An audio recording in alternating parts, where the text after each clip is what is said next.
Assalamualaikum warahmatullahi wabarakatuh. Soleh dan solehaku, kita kembali lagi ya di pelajaran tematik. Kita masih di tema 9, kayaknya negeriku, dan di subtema 1.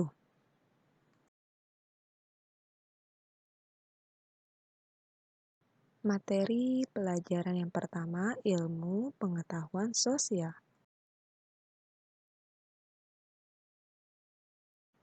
Materi pembelajaran ilmu pengetahuan sosial yaitu menjelaskan fungsi sumber daya alam bagi lingkungan sekitar.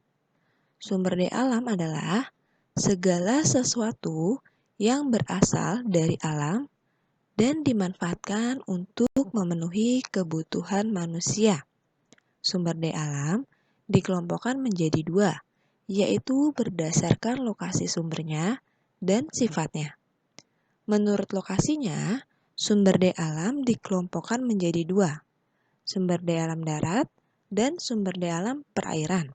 Sedangkan menurut sifatnya, sumber daya alam dikelompokkan menjadi sumber daya alam yang dapat diperbarui dan tidak dapat diperbarui.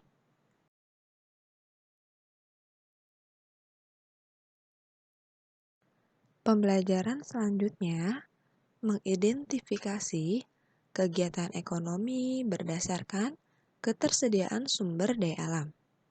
Perbedaan kegiatan ekonomi masyarakat berdasarkan kondisi atau letak tempat tinggalnya merupakan karakteristik antar ruang.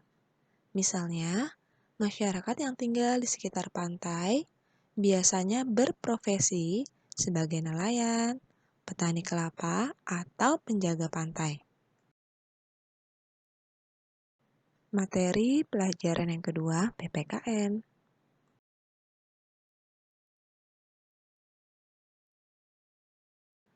Pembelajaran PPKN yaitu menjelaskan hak dan kewajiban terhadap lingkungan.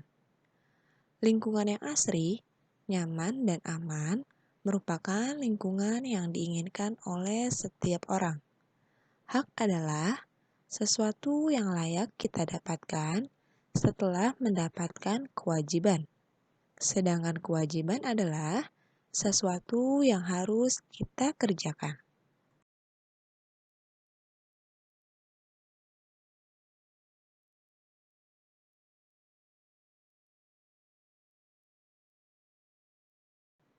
Pembelajaran selanjutnya yaitu menyebutkan hak dan kewajiban terhadap sumber energi.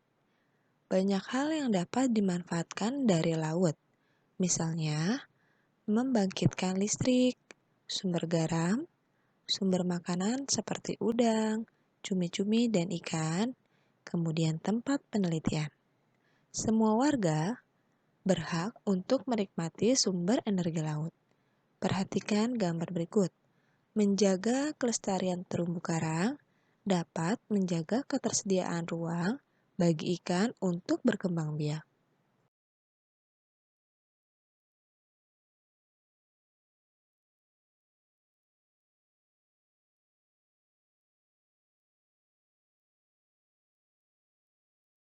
Berikut cara menjaga sumber energi laut agar tetap lestari. Yang pertama, tidak menggunakan bahan peledak, pukat harimau, atau racun saat menangkap ikan. Kemudian yang kedua, mengganti penggunaan kemasan berbahan dasar plastik dengan bahan mudah terurai di lingkungan. Yang ketiga, mengurangi penangkapan hewan laut secara berlebihan. Yang keempat, ikut serta dalam merawat kebersihan laut dan pantai. Serta yang kelima, menanam tanaman bakau di sekitar pantai. Nelayan memiliki hak untuk mendapatkan ikan, dan kewajibannya adalah tidak merusak terumbu karang.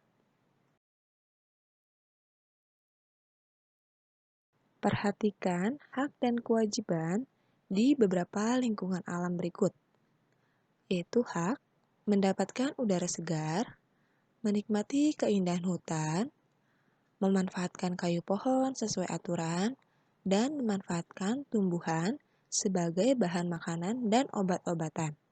Sedangkan kewajibannya melakukan reboisasi, tidak menebang pohon secara berlebihan atau tebang pilih tanaman, dan tidak membuka lahan tambang secara berlebihan.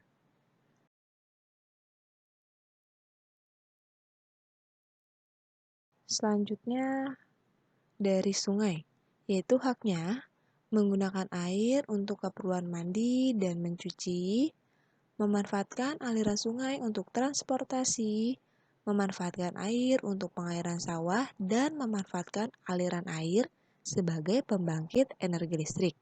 Sedangkan kewajibannya mengolah limbah sebelum dibuang ke sungai, menanam tumbuhan di sepanjang sungai, tidak mendirikan bangunan di sepanjang tepi sungai, dan tidak membuang limbah dan sampah ke sungai. Materi pelajaran yang ketiga yaitu SBDP.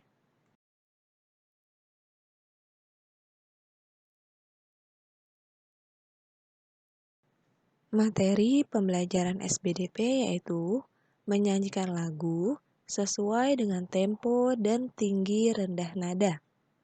Nada merupakan bunyi yang beraturan dan memiliki frekuensi tertentu. Keterangan tempo dalam lagu biasanya diletakkan pada bagian kiri atas. Perhatikan contoh lirik lagu berikut, yaitu Kebunku ciptaan Pak Kasur. Tempo lagu ini adalah moderato atau sedang. Artinya, lagu ini dinyanyikan tidak terlalu cepat atau terlalu lambat. Not-not dalam lirik lagu memiliki tinggi dan rendah nada yang berbeda-beda.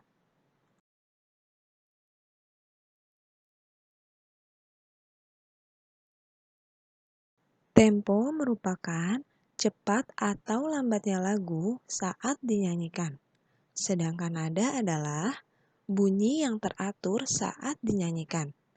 Saat bernyanyi, kita juga dapat melengkapinya dengan musik ritmis.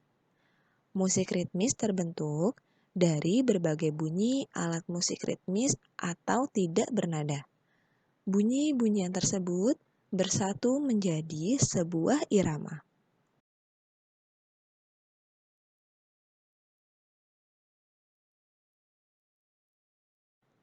Alhamdulillah, selesai sudah materi pelajaran kita hari ini. Semoga bermanfaat untuk kalian ya. Jangan lupa kerjakan tugas yang Ibu berikan. Tetap semangat belajarnya. Terima kasih. Wassalamualaikum warahmatullahi wabarakatuh.